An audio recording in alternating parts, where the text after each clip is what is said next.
할머니의 외침에 식탁에 모인 가족들의 웃음소리가 멈췄다. 시할머니는 팔을 벌려 내게 안기려 하셨다. 남편 민호와 시어머니의 시선이 내게 쏠렸다. 그 순간만큼은 아무도 움직일 수 없었다. 내 이름은 소연이다. 정은이는 시할머니의 오래전 돌아가신 딸이었다.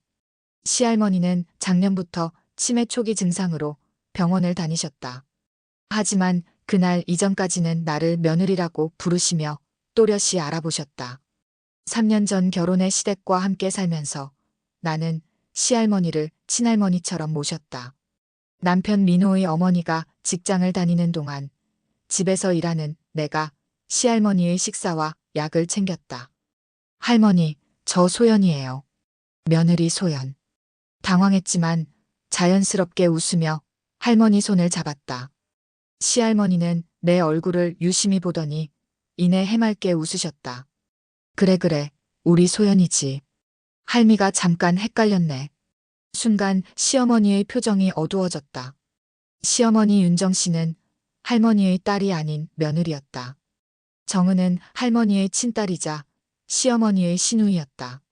시어머니가 시아버지와 결혼하기 전 교통사고로 세상을 떠났다고 들었다.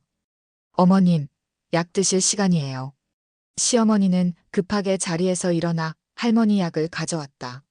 그날 저녁 식사를 마친 후 남편과 둘이 있을 때였다. 여보, 할머니가 날 정은이라고 부르셨어. 치매가 갑자기 심해진 걸까? 민호는 내 어깨를 감싸며 다정하게 말했다. 걱정 마. 치매는 그럴 수 있대. 잠깐 혼동하시는 거야. 내가 할머니에게 잘해줘서 더 가깝게 느끼시는 걸 수도 있고. 남편의 말에 안심이 됐다. 하지만 시어머니의 날카로워진 눈빛이 계속 마음에 걸렸다. 다음 날 아침 일찍 일어나 할머니 방에 들어가 보니 할머니는 이미 깨어 창밖을 바라보고 계셨다. 내가 들어오자 환하게 웃으셨다. 우리 소연이 왔네. 어제는 할미가 이상한 소리에서 놀랐지? 다행히 정상으로 돌아오셨다는 생각에 안도했다. 할머니 곁에 앉아 등을 살살 문질러 드렸다. 괜찮아요, 할머니. 저도 가끔 사람 이름 헷갈릴 때 있어요. 할머니는 내 손을 꼭 잡으셨다. 그 손길에서 따스함이 느껴졌다. 소연아, 내가 너무 고맙다. 내 며느리도 아닌데 이렇게 잘해주고. 순간 가슴이 찡했다. 시할머니는 내 친할머니가 일찍 돌아가신 나에게 할머니의 빈자리를 채워주셨다. 시부모님이 맞벌이를 하는 동안 할머니와 나는 더 많은 시간을 함께했다. 할머니야말로 제 친할머니 같아요. 정말 감사해요.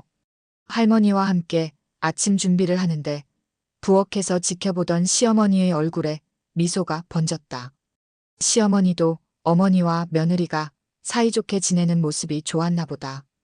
소연아, 정말 고마워. 어머님을 잘 챙겨줘서. 시어머니는 출근 준비를 하며 내게 말했다. 당연한 일인걸요. 할머니가 저한텐 정말 소중하니까요. 그날부터 우리 가족은 평소와 다름없이 지냈다. 할머니의 정은이 해프닝은 단순한 실수로 여겨졌다. 남편은 일이 바빠 밤늦게 들어왔지만 항상 할머니 방에 들러 인사하는 것을 잊지 않았다. 시어머니도 퇴근 후엔 어머니와 함께 텔레비전을 보며 시간을 보냈다. 우리는 완벽한 가족처럼 보였다. 하지만 그때는 몰랐다. 이 평화로운 일상이 얼마나 취약한지, 그리고 곧 모든 것이 뒤바뀔 거라는 사실을. 할머니의 정은이 해프닝 이후 일주일이 지났다. 평소와 다름없는 일상이 이어지는 듯했다. 그날은 토요일이었다. 시어머니는 친구들과 약속이 있어 외출했고 남편은 재택근무 중이었다. 나는 할머니와 함께 옛날 사진첩을 보고 있었다. 할머니, 이 사진 속 분은 누구세요? 낡은 흑백 사진 속 젊은 여성을 가리켰다. 할머니는 사진을 유심히 바라보더니 환하게 웃으셨다. 이게 누구냐고? 너잖아, 정은아. 순간 심장이 쿵 내려앉았다. 다시 시작된 착각이었다. 옆에 있던 남편이 할머니 손을 살며시 잡았다. 할머니, 이건 정은 이모 사진이죠? 소연이는 여기 있잖아요. 할머니는 의아한 표정으로 우리를 번갈아 쳐다보셨다. 눈빛이 혼란스러웠다. 아이고, 맞다. 이건 우리 정은이고. 소연이는 말끝을 흐리는 할머니를 보며 안타까움이 밀려왔다. 남편은 내게 괜찮다는 듯 눈짓했다. 할머니, 괜찮아요. 저는 할머니 며느리 소연이고 이 사진 속 분은 정은 이모예요. 침착하게 설명했다. 할머니는 잠시 생각에 잠기더니 갑자기 환하게 웃으셨다. 그래, 그래. 우리 정은이는 하늘나라에 갔지. 소연이가 우리 며느리지. 안도의 한숨이 나왔다. 하지만 그날 이후로 할머니의 혼동은 점점 잦아졌다. 처음에는 일주일에 한 번, 나중에는 이틀에 한 번, 급기야 매일 나를 정은이라고 부르기 시작하셨다. 어느 날 저녁, 시어머니가 퇴근 후 할머니 방에 들어갔을 때였다. 어머님, 저녁 드실 시간이에요. 우리 정은이는 어디 갔니? 밥은 같이 먹어야지. 시어머니의 표정이 굳었다. 그녀는 억지로 미소를 지으며 대답했다. 정은이 아니고 소연이에요, 어머님. 민호 와이프요. 아이고, 민호각 씨야? 그럼 우리 정은이는 어디 있어? 시어머니의 눈에서 슬픔이 번졌다. 할머니가 친딸인 정은이를 기억하는 건 당연했지만 돌아가신 분을 현실에 있는 것처럼 찾으시니 안타까울 수밖에 없었다. 내가 식사를 들고 방에 들어서자 할머니가 반색하셨다. 여기 우리 정은이가 왔네. 어서 와라, 내 딸. 시어머니의 눈빛이 순간 날카로워졌다. 나는 할머니의 혼동을 그저 치매 증상으로 받아들였지만 시어머니에겐 다른 의미였을 것이다. 자신이 아닌 며느리를 친딸처럼 여기는 모습이 쉽게 받아들여지지 않았을 테니까. 어머님, 정은 언니는 하늘나라에 계시잖아요. 이분은 소연이에요. 시어머니의 목소리가 떨렸다. 할머니는 잠시 혼란스러운 표정을 짓더니 갑자기 웃음을 터뜨리셨다. 내가 또 헷갈렸네. 미안해, 윤정아. 우리 정은이가 보고 싶어서 그런가 봐. 시어머니의 표정이 밝아졌다. 할머니가 자신을 이름으로 부르며 알아보신 것이다. 그날 밤 식탁에서 남편과 시어머니가 작은 목소리로 대화를 나누는 소리가 들렸다. 엄마, 할머니 상태가 좀 심각한 것 같아요. 병원에 한번 모시는 게 어떨까요? 그래야겠다. 요즘 자꾸 소연이를 정은이라고 부르시니까 걱정이야. 그들의 대화를 듣고 있으려니 마음이 아팠다. 할머니의 상태가 점점 나빠지는 걸 지켜보는 것은 가슴 아픈 일이었다. 하지만 더 가슴 아픈 건 시어머니의 눈빛이 점점 차가워진다는 사실이었다. 나를 볼 때마다 미묘한 감정이 스쳐 지나갔다. 다음 날 할머니 병원에 다녀온 후 시어머니는 평소보다 말이 없었다. 의사는 할머니의 치매가 예상보다 빠르게 진행되고 있다고 했다. 특히 착각성 치매로 과거와 현재를 혼동하는 증상이 심해질 거라고 했다. 집으로 돌아오는 차 안에서 시어머니가 불쑥 말을 꺼냈다. 소연아, 앞으로 어머님이 너를 정은이라고 부르더라도 굳이 아니라고 하지 말아줄래? 어머님 마음이 더 혼란스러워질 수 있대. 순간 의아했지만 의사의 조언이라면 따라야 한다고 생각했다. 네, 어머님. 할머니 위해서라면 그렇게 할게요. 그때는 몰랐다. 이 순간부터 모든 것이 변하기 시작할 거라는 것을. 할머니의 착각이 일상이 된 지 한 달. 나는 의사의 조언대로 할머니가 나를 정은이라 부를 때마다 굳이 정정하지 않았다. 처음엔 어색했지만 할머니의 행복한 표정을 보면 마음이 따뜻해졌다. 문제는 시어머니의 태도였다. 처음에는 의학적 조언을 따르는 척했지만 점점 그녀의 눈빛이 날카로워졌다. 할머니와 내가 함께 있는 모습을 볼 때마다 입술을 꽉 깨물었다. 특히 할머니가 나에게 우리 정은이라며 애정을 표현할 때면 얼굴이 굳어졌다. 토요일 오후 할머니와 정원에서 꽃을 가꾸고 있을 때였다. 정은아, 이 들국화 좀 봐. 내가 어릴 때 좋아하던 거랑 똑같지? 네, 할머니.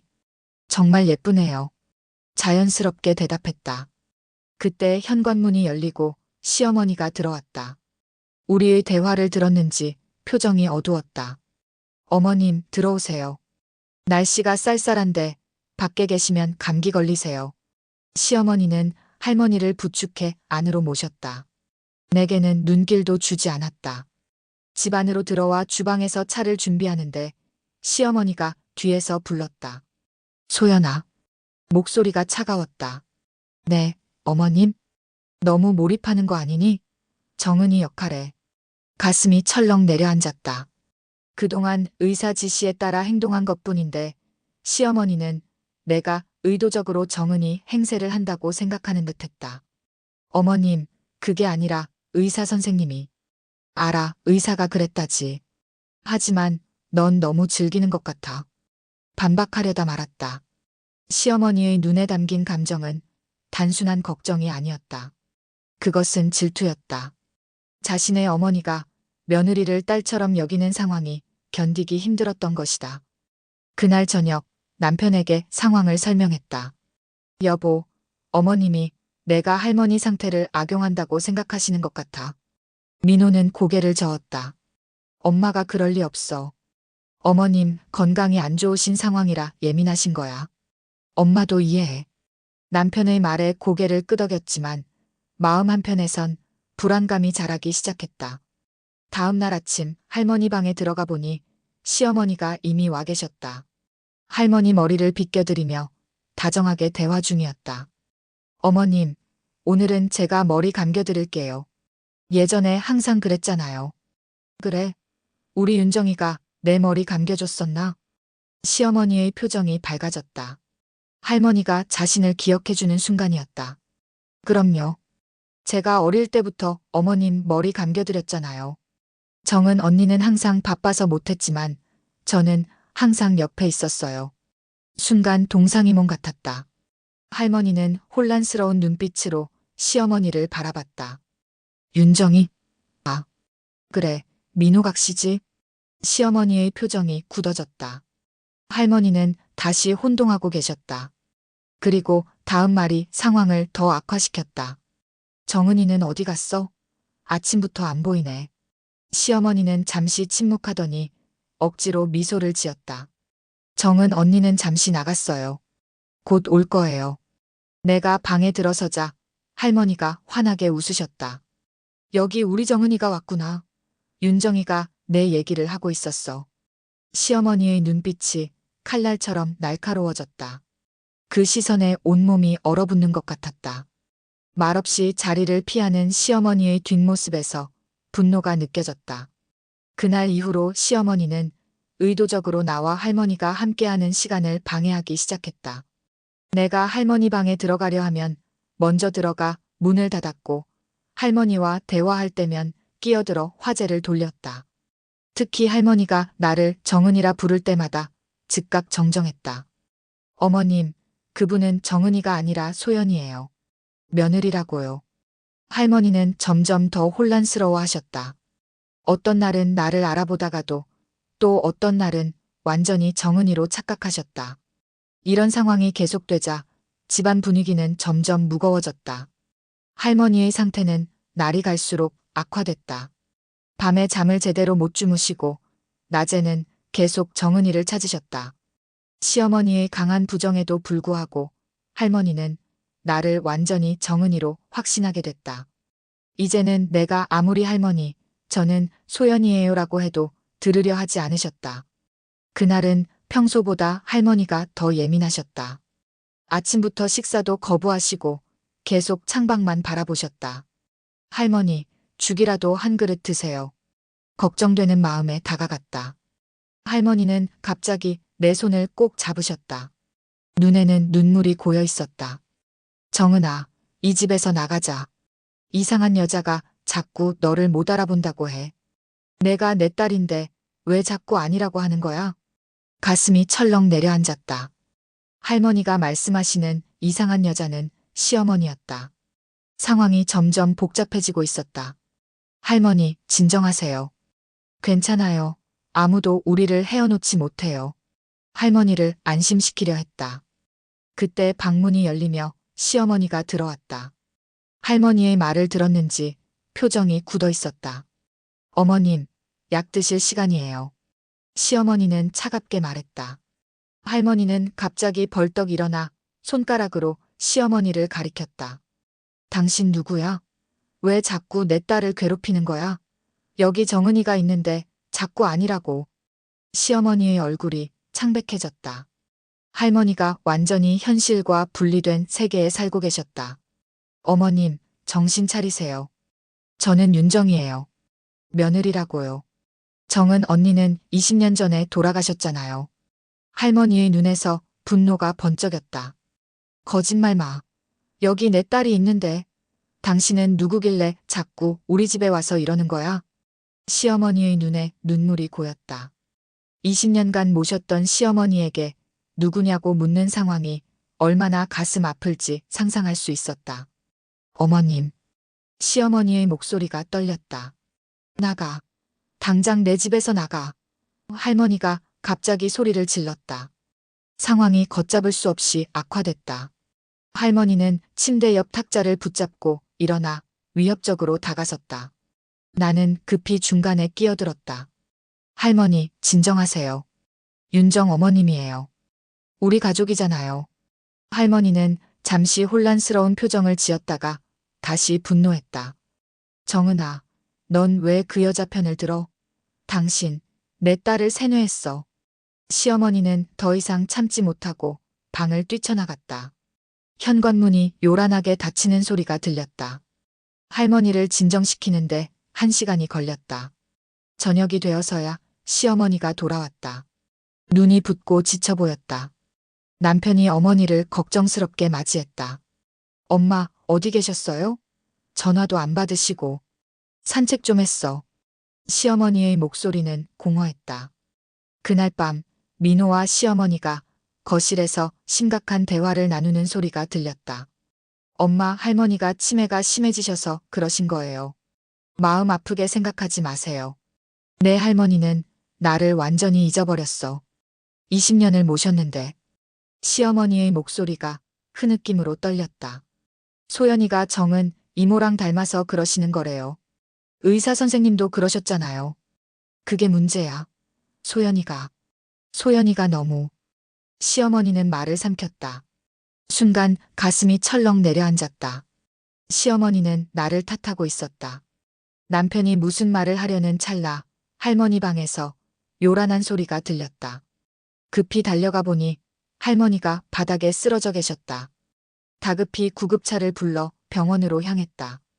다행히 큰 타격은 없었지만 의사는 할머니의 치매가 급속도로 악화되고 있다고 했다. 이제 가족도 잘 알아보지 못하는 상태로 진행될 거라는 암울한 예측이었다. 병원 복도에서 시어머니와 마주쳤다. 그녀의 눈빛은 이전과 달랐다. 분노와 원망이 가득했다. 이게 다 내 탓이야. 시어머니의 차가운 한마디가 가슴을 찔렀다. 할머니가 병원에서 돌아온 지 일주일이 지났다. 놀랍게도 시어머니의 태도가 완전히 바뀌었다. 이전의 날카로운 시선과 차가운 말투는 온데간데 없고 갑자기 할머니에게 극진한 효도를 하기 시작했다. 아침마다 할머니가 좋아하시는 죽을 정성스레 끓이고 직장에 가기 전에도 할머니 방을 정리하고 퇴근 후에는 할머니와 함께 텔레비전을 보며 시간을 보냈다. 겉으로 보기엔 완벽한 효녀였다. 하지만 이상한 점이 있었다. 시어머니는 의도적으로 나와 할머니가 단둘이 있는 시간을 차단했다. 내가 할머니 방에 들어가려 하면 어떤 핑계를 대서라도 먼저 들어갔고 할머니가 나를 찾으시면 소연이는 바빠요라며 둘러댔다. 더 이상한 건 시어머니가 할머니에게 의도적으로 정은이를 언급한다는 점이었다. 어머님, 정은이가 보고 싶으시죠? 곧 올 거예요. 할머니의 혼란을 부추기는 말들이었다. 어느 토요일 오후 시어머니가 제안했다. 소연아, 오늘은 내가 어머님을 돌볼 테니 너는 좀 쉬어. 친구도 만나고. 의아했지만 시어머니의 변화가 긍정적이라 생각해 고맙게 받아들였다. 오랜만에 친구를 만나러 나갔다가 저녁 무렵 돌아왔을 때 현관에서 낯선 목소리가 들렸다. 박 여사님, 이번 달도 보험료 내셨네요. 어르신 상태가 계속 안 좋으시면 보험금 청구도 가능할 거예요. 조심스레 거실로 들어서니 정장 차림의 남성이 시어머니와 대화 중이었다. 나를 보자 시어머니가 당황한 듯 서둘러 남자를 배웅했다. 보험 설계사예요. 어머님 병원비 때문에 상담받았어. 시어머니의 설명이 어색했다. 그날 밤 할머니 방을 살피러 갔을 때였다. 문이 살짝 열려 있어 들여다보니 시어머니가 할머니 귀에 대고 뭔가를 속삭이고 있었다. 어머님, 소연이가 어머님 재산을 노리고 있대요. 조심하셔야 해요. 얼음물을 뒤집어 쓴 것 같았다. 시어머니가 나에 대해 거짓말을 하고 있었다. 할머니는 혼란스러운 표정으로 시어머니를 바라봤다. 재산? 내 재산이 뭐가 있다고? 어머님이 들고 계신 보험이요. 만기가 다가오는데 소연이가 자기 앞으로 바꾸려고 한대요. 기가 막혔다. 나는 할머니의 보험에 대해 아는 것이 전혀 없었다. 문을 박차고 들어가 해명하려는 찰나 남편이 나를 불렀다. 억지로 참고 물러섰다. 다음 날부터 시어머니는 주말마다 어머님과 단둘이 시간을 보내겠다며 나를 밀어냈다. 처음엔 시어머니의 변화가 긍정적이라 생각해 순순히 따랐지만 이제는 의심이 커졌다. 어느 날 용기를 내 남편에게 상황을 털어놓았다. 여보, 어머님이 할머니에게 내 얘기를 이상하게 하시는 것 같아. 뭔가 숨기는 게 있어. 민호는 의아한 표정을 지었다. 무슨 소리야? 엄마가 요즘 할머니한테 잘하는 거 보면 오히려 좋잖아. 그동안 너무 서운해 하셨으니까. 그게 아니라 어머님이 할머니 보험 얘기를 하시던데. 남편의 표정이 굳어졌다. 보험? 아, 그거. 할머니 앞으로 된 종신보험이야. 할머니가 치매 판정 받으면 매달 요양비가 나오거든. 엄마가 할머니 돌볼 여력이 안 되니까 그걸로 간병인이라도 쓰려고. 남편의 설명은 그럴듯했지만 찜찜한 기분이 가시지 않았다. 그 주 토요일 시어머니는 또다시 할머니와 단둘이 시간을 보내겠다며 나를 밀어냈다. 이번엔 의심이 커져 집 근처 카페에서 시간을 보내다 일찍 돌아왔다. 조용히 현관문을 열고 들어서니 시어머니가 할머니 방에서 나오는 모습이 보였다. 손에는 서류 뭉치가 들려 있었다. 시어머니는 나를 보자 놀라서 서류를 급히 가방에 넣었다. 벌써 왔네? 어머님 주무시니까 조용히 해. 수상한 행동에 의심이 커졌다. 할머니 방에 들어가 보니 평소보다 깊이 주무시고 계셨다. 탁자 위에는 낯선 약병이 놓여 있었다. 집에 있던 약이 아니었다. 직감적으로 뭔가 잘못되고 있다는 느낌이 들었다. 그날 저녁 시어머니의 가방을 몰래 살폈다. 양심의 가책이 들었지만 할머니를 위해서라고 스스로를 설득했다. 가방 속에서 발견한 서류는 충격적이었다. 보험금 수령인 변경 신청서였다. 할머니 명의의 보험 수령인을 시어머니 본인으로 바꾸는 내용이었다. 더 충격적인 건 할머니의 서명이 이미 되어 있다는 점이었다. 하지만 그 글씨체는 할머니의 것이 아니었다. 심장이 빠르게 뛰었다. 시어머니가 할머니의 서명을 위조한 것이 분명했다. 그리고 아마도 할머니를 의도적으로 재우고 이 일을 저지른 것 같았다. 시어머니의 가방에서 발견한 서류로 인해 머릿속이 혼란스러웠다. 시어머니가 정말 할머니의 보험금을 가로채려는 걸까? 그것도 서명을 위조해가며. 증거는 확실했지만 남편에게 바로 말하기엔 너무 큰 폭탄이었다. 더 많은 증거가 필요했다. 다음 날 아침, 평소와 다르게 행동하지 않으려 노력했다. 시어머니는 여전히 다정한 척 할머니를 돌봤고 나는 그 모습을 지켜봤다. 시어머니가 출근한 후 할머니 방에 들어갔다. 할머니, 어제 잘 주무셨어요? 할머니는 여전히 나를 정은이로 알고 계셨다. 정은아, 어제 윤정이가 무슨 약을 먹으라고 했는데 잠이 너무 많이 왔어. 가슴이 철렁 내려앉았다. 시어머니가 할머니에게 수면제를 먹인 것이 분명했다. 할머니, 혹시 윤정 어머님이 뭐 사인하라고 하셨어요? 할머니는 혼란스러운 표정을 지었다. 사인? 글쎄, 기억이 잘 안 나네. 은행 통장을 바꾼다고 했던가. 이제 확신이 들었다. 시어머니는 할머니가 혼란스러운 상태를 이용해 보험 수령인을 변경하려 했다. 하지만 왜? 할머니는 건강했고 보험금을 받으려면 할머니가 돌아가셔야 하는데. 순간 소름이 돋았다. 설마 시어머니가 그렇게까지 하진 않겠지. 하지만 의심은 점점 커졌다. 남편에게 바로 말하기엔 증거가 부족했다.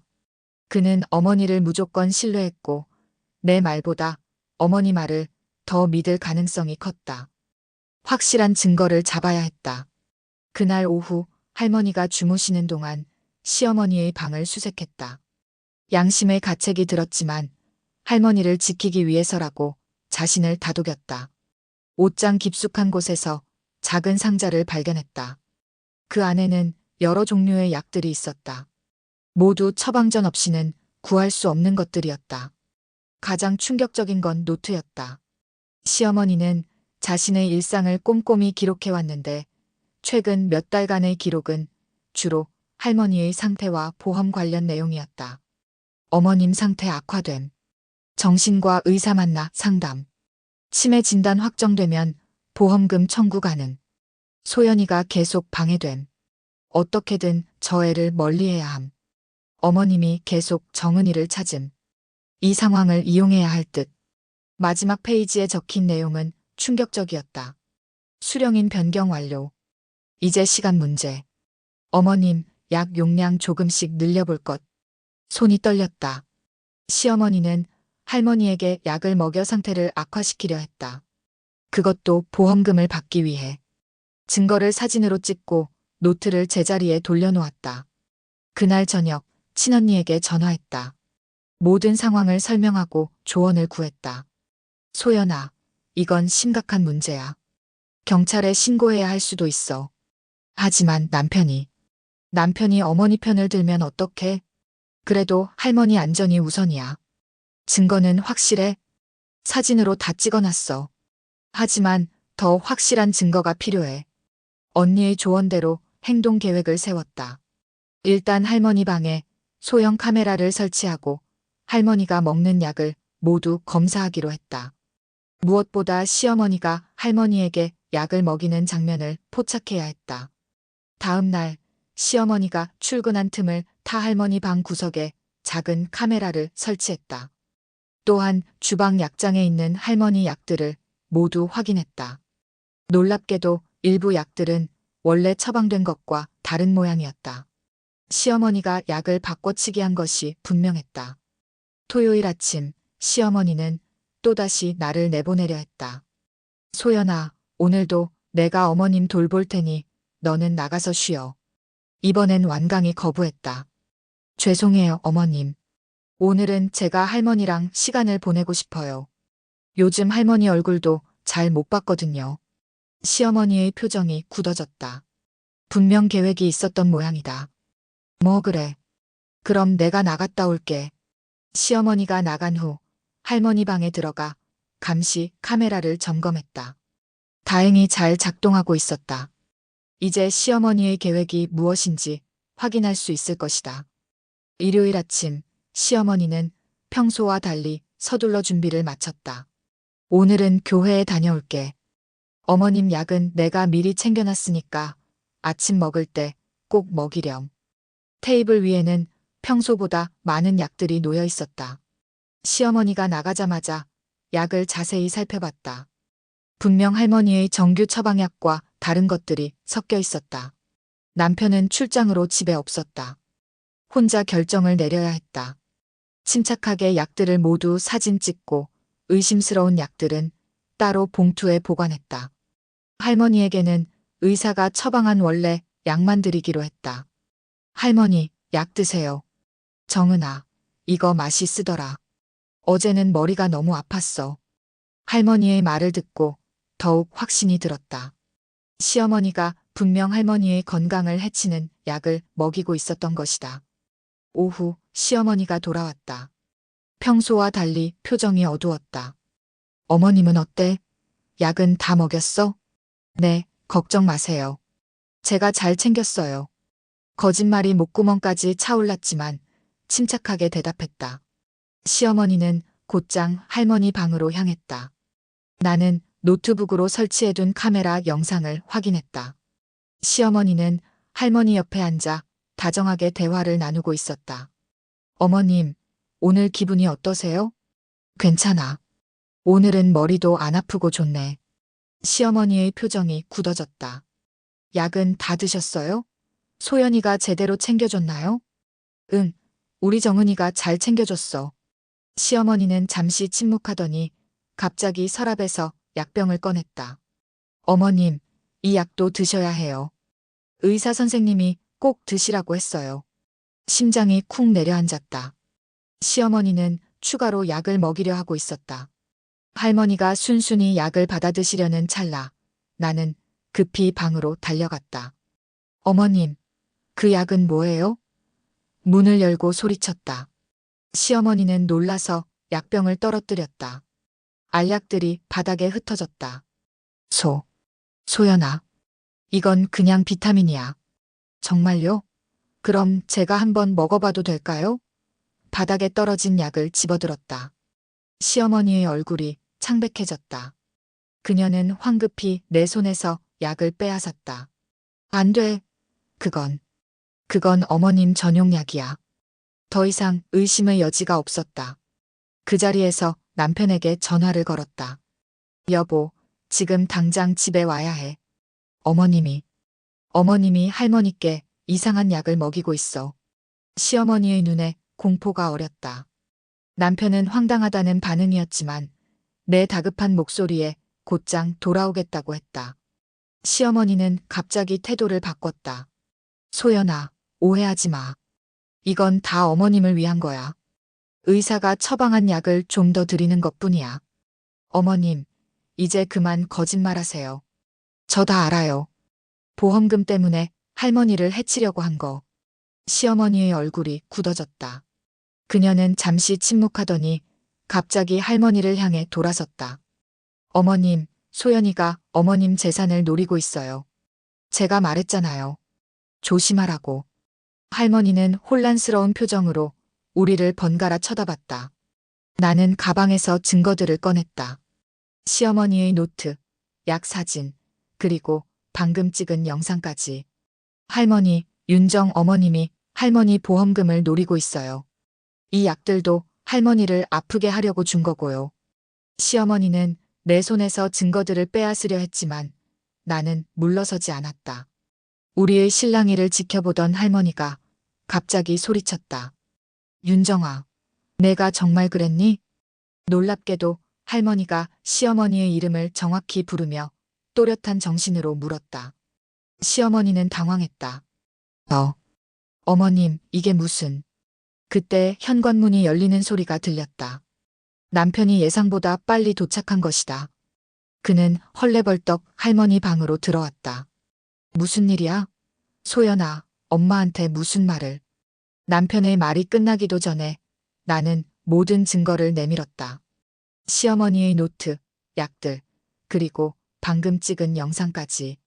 남편은 믿을 수 없다는 표정으로 증거들을 살펴봤다. 엄마, 이게 다 사실이에요? 시어머니는 창백한 얼굴로 서 있다가 갑자기 무릎을 꿇고 울기 시작했다. 난 그저 우리 가족을 위해서 돈이 필요했어. 시어머니의 고백은 폭탄과 같았다. 방 안에 무거운 침묵이 내려앉았다. 엄마 어떻게 이런 생각을 하셨어요? 남편의 목소리가 떨렸다. 시어머니는 계속 흐느끼며 말했다. 나도 처음엔 그럴 생각 없었어. 하지만 어머님 보험 만기가 다가오는데 우리 집 형편은 점점 어려워지고. 민호야, 내 사업이 어려운 건 알지만 나도 이제 나이 들어 일하기 힘들어. 보험금이면 우리 모두 편해질 수 있었는데. 남편의 얼굴이 창백해졌다. 그는 최근 사업 확장으로 어려움을 겪고 있었지만 가족에게는 괜찮다고 말해왔다. 그래도 할머니를 해치려고 하다니. 남편은 말을 잇지 못했다. 시어머니는 고개를 저었다. 난 어머님을 해치려던 게 아니야. 그저 약을 먹여서 치매 증상을 좀 더 심하게 만들려고 했을 뿐이야. 그러면 보험금을 빨리 타서. 할머니가 갑자기 침대에서 일어나 시어머니 앞에 섰다. 놀랍게도 그 순간 할머니의 눈빛은 또렷했다. 윤정아, 너 정말 내가 정신없는 줄만 알았구나. 하지만 난 다 들었어. 내가 소연이를 내 딸이라 착각하게 만든 것도, 보험금을 타내려고 한 것도. 우리 모두 놀란 표정으로 할머니를 바라봤다. 할머니는 계속해서 말씀하셨다. 나는 가끔 혼란스럽긴 해도 모든 걸 잊은 건 아니야. 내가 매일 밤 내 귀에 대고 정은이가 왔다고 속삭이던 것도 기억해. 내가 내 약에 뭔가를 섞던 것도 알아. 시어머니의 얼굴이 창백해졌다. 할머니는 단호한 목소리로 말을 이었다. 윤정아, 난 너를 20년 넘게 내 딸처럼 여겼어. 내 친딸 정은이가 떠난 후 넌 내게 큰 위로였어. 그런데 내가 이럴 줄은. 시어머니는 고개를 숙인 채 흐느꼈다. 남편은 어머니의 어깨를 붙잡았다. 엄마, 우리 거실로 가서 얘기해요. 남편과 시어머니가 나가고 나는 할머니와 단둘이 남았다. 할머니의 손을 꼭 잡았다. 할머니, 괜찮으세요? 할머니는 애잔한 미소를 지었다. 소연아, 고마워. 내가 아니었으면 난 정말 위험했을지도 모르겠구나. 할머니, 저는 할머니가 저를 정은이로 착각하시는 줄 알았어요. 할머니는 고개를 저었다. 가끔은 정말 그랬어. 하지만 대부분은. 윤정이가 계속 그렇게 말하니까 혼란스러웠던 거야. 그 애가 매일 밤 정은이를 반복해서 말하면서 내 얘기를 하더구나. 모든 것이 이해되기 시작했다. 시어머니는 의도적으로 할머니의 혼란을 부추겼고 나를 정은이로 착각하게 만들었던 것이다. 거실에서 남편과 시어머니의 대화 소리가 들렸다. 남편의 목소리는 단호했다. 엄마, 당분간 우리 집에서 나가 계셔야 할 것 같아요. 제가 원룸을 하나 구해드릴게요. 민호야, 그래도 난 내 어머니인데. 네, 저도 압니다. 하지만 할머니와 소연이의 안전이 우선이에요.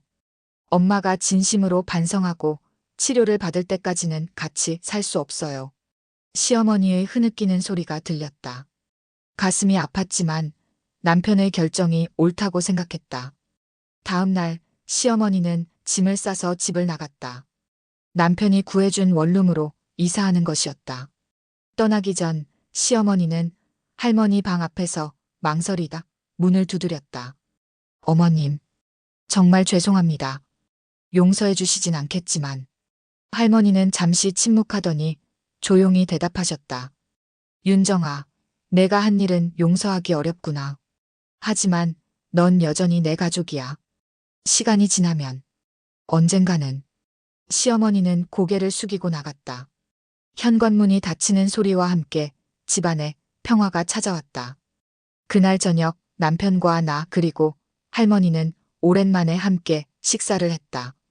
할머니는 평소보다 또렷한 정신으로 대화에 참여하셨다.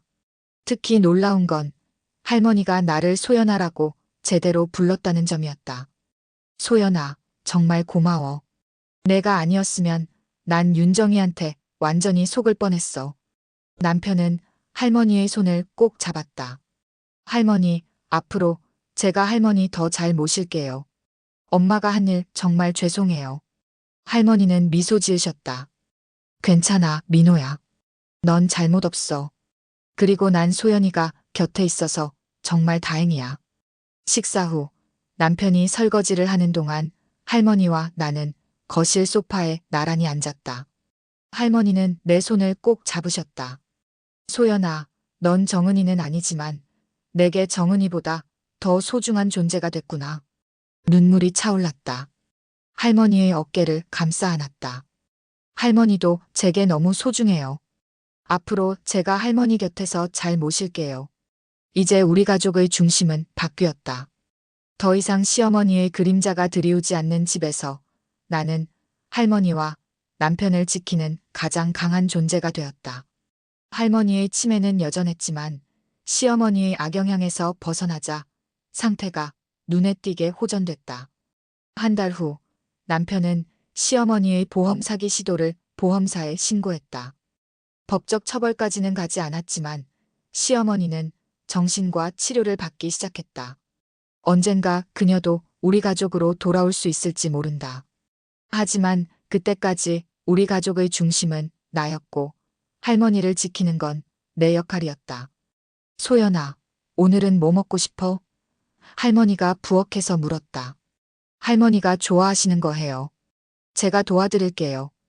이제 우리 집은 내가 지키고 우리 가족은 내가 보호한다. 더 이상 뒤에서 숨어 지켜보는 며느리가 아닌 당당히 앞장서는 가족의 중심으로. 오늘의 이야기는 여기까지입니다. 여러분의 구독과 좋아요는 영상 제작에 큰 힘이 됩니다. 구독과 좋아요 부탁드립니다.